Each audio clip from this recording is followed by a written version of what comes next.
E aí galera, meu nome é Lucas e esse é mais um episódio do podcast Sessão às 6. E no episódio de hoje nós vamos falar sobre um dos filmes que está concorrendo ao Oscar em várias categorias, chamado O Irlandês. Ele foi indicado em 9, para ser mais exato.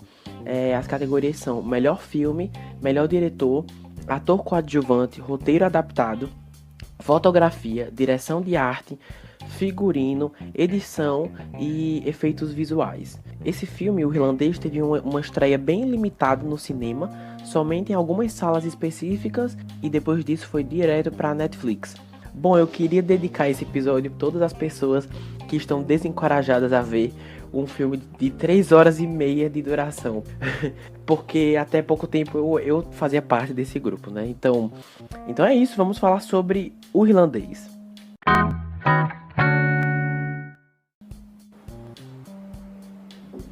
Bom, para aqueles que não assistiram o filme ainda, não se preocupem que esse episódio não contém nenhum spoiler, vai ser uma análise totalmente sem spoiler, então podem ficar tranquilos. Bom, eu gostaria de começar falando que essa obra é baseada no livro Ouvi Dizer que Você Pinta Casas, do autor Charles Brand. A sinopse é a seguinte: o filme segue a história de Frank Sheeran, enquanto ele relata seus supostos trabalhos como mercenário para a família criminosa Bufalino. Bom, esse filme custou 160 milhões para ser feito. Antes de começar a análise do filme em si, eu gostaria de dizer que eu não sou muito fã de filmes sobre a máfia. Eu não sei se é porque eu não vi filmes desse gênero o suficiente pra gostar, ou se eu simplesmente não gosto mesmo. Então, eu não odeio, só não é o meu gênero favorito, sabe? Por isso que eu tive um pouco de dificuldade para começar a assistir. Eu vou falar sobre isso mais à frente. Bom, é o seguinte, logo de cara, quando você assiste o filme, você se dá conta de que é um filme político e burocrático. Eu não conheço muito bem a cultura americana e muito menos a história política do país. Eu fiquei sabendo da história do filme pela primeira vez. Praticamente tudo que eu estava assistindo eu não tinha conhecimento. O filme, como eu disse, primeiro foi lançado no cinema, em algumas salas específicas, e só depois na Netflix. Mas eu fiquei com muita dúvida se esse filme deveria ter sido lançado só na Netflix ou só no cinema. Por quê? Eu não sei se foi uma boa ideia colocar esse filme em um serviço online em que as pessoas podem pausar o filme, porque ou então parar para olhar o celular, ou simplesmente desistir no meio do caminho e assistir outra coisa, porque é um filme bem longo, como eu disse, 3 horas e meia, e é um filme bem arrastado. Pelo menos eu senti isso.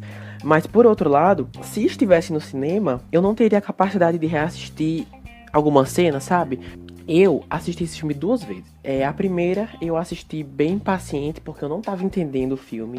E quando terminou, eu só estava feliz porque tinha acabado. Eu não tinha entendido direito, mas aí uma colega minha me recomendou reassistir para vir falar aqui com mais clareza. E foi isso que eu fiz. E valeu muito a pena, sabe? Porque quando eu assisti pela primeira vez, eu achei que tinha sido um erro colocar esse filme na Netflix. Porque é um filme tão longo e você fica tão tentado a assistir outra coisa, ou simplesmente parar de ver, ou pelo menos pausar pra fazer alguma coisa e depois voltar, que se você estivesse vendo no cinema seria uma vez só, sabe? Sem nenhum intervalo.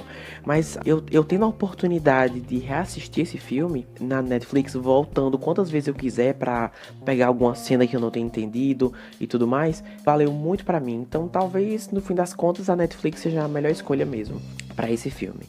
Bom, então agora vamos entrar de cara mesmo no Irlandês. Eu gostaria de começar falando sobre alguns problemas que eu tive com o filme, em seguida alguns personagens e o que deu certo.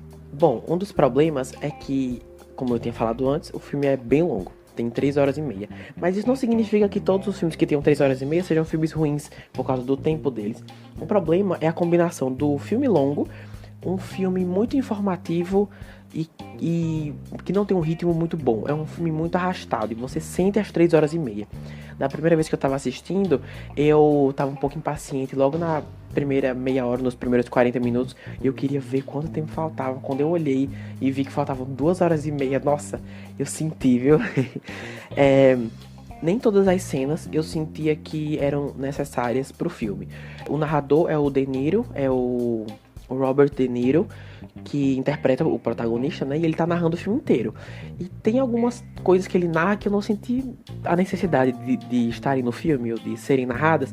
Por exemplo, tem uma cena em que o De Niro compra um cachorro quente pro seu chefe da época e ele descreve o momento exato, falando que o segredo do sucesso desse cachorro quente é refogar as salsichas na cerveja e tudo mais.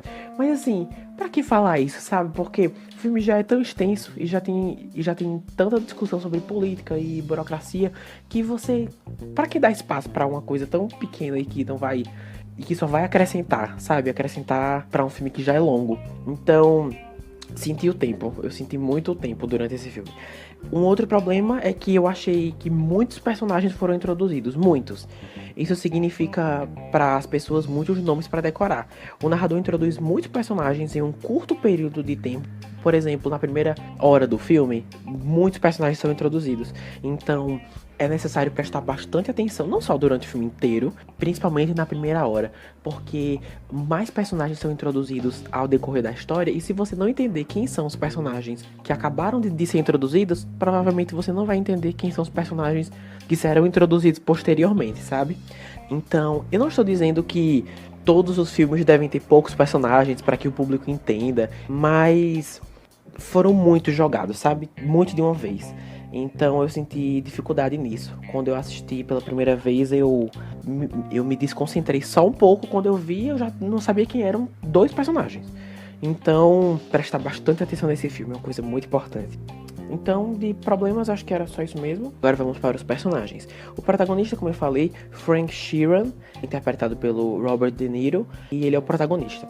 Eu gosto do De Niro, mas eu queria dar destaque para outros atores e personagens que eu vou falar logo em seguida. Mas o De Niro tá muito bem. Se você gosta do trabalho dele em outros filmes, provavelmente você vai gostar dele nesse.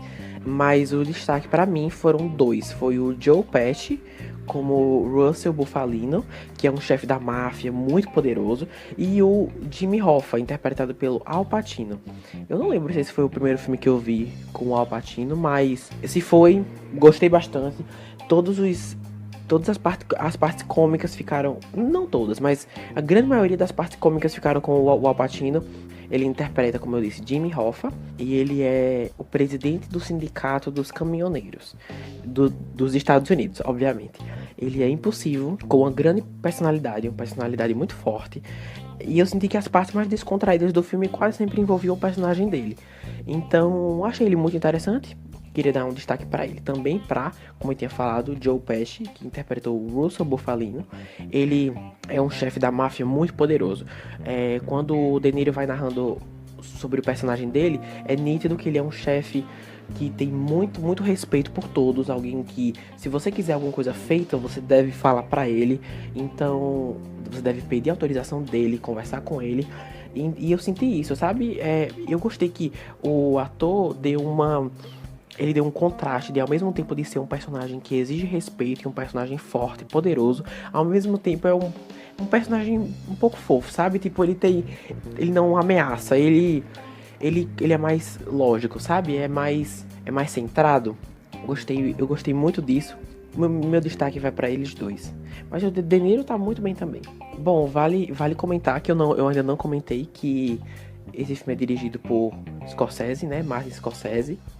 E assim, quando eu falei sobre a Netflix e tudo mais, que é muito fácil você pausar o filme, eu quis dizer também que o serviço da Netflix, não só a Netflix, os serviços de streaming em geral estão tão concorridos hoje em dia. Não só séries são feitas diretamente para lá, para esses serviços, como filmes também, com pessoas famosas. Então é muito difícil não só o cinema tá concorrido para conseguir espaço e bilheteria e tudo mais, mas também os serviços de streaming. Muita gente produz diretamente para lá. Então lá também tá ficando muito concorrido. No início eu achei que esse filme não ia se dar muito bem lá, mas tendo um diretor como Martin Scorsese, que já tem muitos fãs, tem pessoas que vão assistir um filme sem nem saber o tema, mas porque é filme dele, eles vão assistir. Então ele já tem uma legião assim de fãs, de pessoas interessadas no trabalho dele. Sem contar que tem o Joe Pesci, o De Niro. Então eu acho que isso ajuda também. Os nomes famosos ajudam a fazer mais pessoas assistirem esse filme. Tipo, o filme, ele não funcionou muito pra mim. Um dos motivos foi porque eu não conhecia muito a história americana, a política americana. Então, talvez pra quem conheça, pra quem já esteja familiarizado com esses personagens, que são baseados em pessoas reais, que já conheçam mais a história política por trás dos Estados Unidos, eu acho que tendem a se interessar e ter mais facilidade em compreender esse filme, que não foi muito o meu caso. Bom, agora eu gostaria de falar o que deu certo no filme. Ele fala sobre a vida de um membro da máfia, no caso é o De Niro, e não só mostra a perspectiva dele, que é o narrador, não só pela perspectiva desde quando ele trabalhava transportando carne até o ápice da sua vida como membro da política, mas também mostra a perspectiva da sua família, das pessoas que estavam ao redor dele, como por exemplo, ter um pai que trabalha na máfia, como que as filhas dele tiveram que abrir mão de certas coisas, etc. Então, eu gostei muito das perspectivas de cada um a respeito disso. Então, achei inteligente. Outra coisa que eu acho que deu certo foi que um dos motivos que o filme custou 160 milhões para ser feito é que ele tem efeitos especiais, efeitos digitais, técnicos, para rejuvenescer os personagens.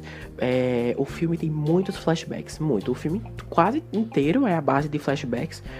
E eles não abrem mão de usar os atores que eles têm, de usar o Joe Pesci, de usar o Al Pacino.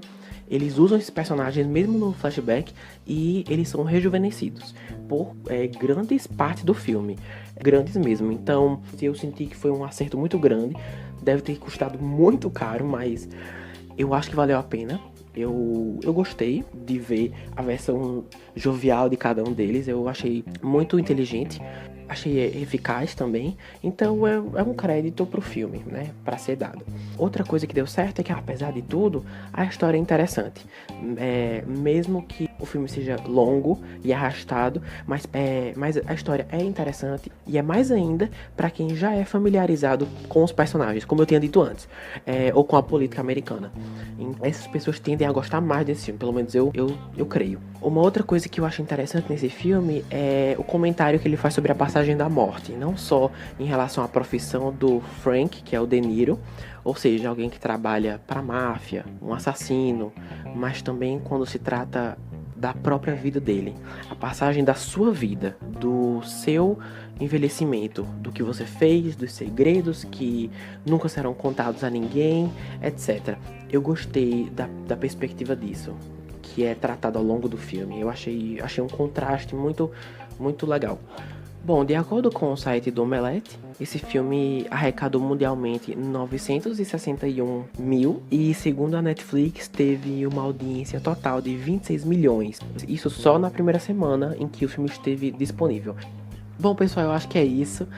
Eu só gostaria de fazer alguns avisos finais antes de terminar o episódio de hoje. A ideia do meu podcast é postar um episódio por semana, mas como o Oscar já tá aqui perto, né, já tá chegando, no caso vai ser dia 9 de fevereiro, e eu queria cobrir o máximo de filmes possíveis dessa premiação, eu gostaria de postar 2 episódios por semana. Então, assim como essa semana eu postei o do Frozen 2, eu posto o do Irlandês, então próxima semana será mais 2 e depois mais 2 até chegar ao Oscar. Quando chegar essa premiação, será só um por semana mesmo, beleza? Então, muito obrigado por vocês terem se escutado até aqui. Então é isso. Você já assistiu o Irlandês? Não assistiu ainda? Por quê? Espero que tenham gostado dessa análise.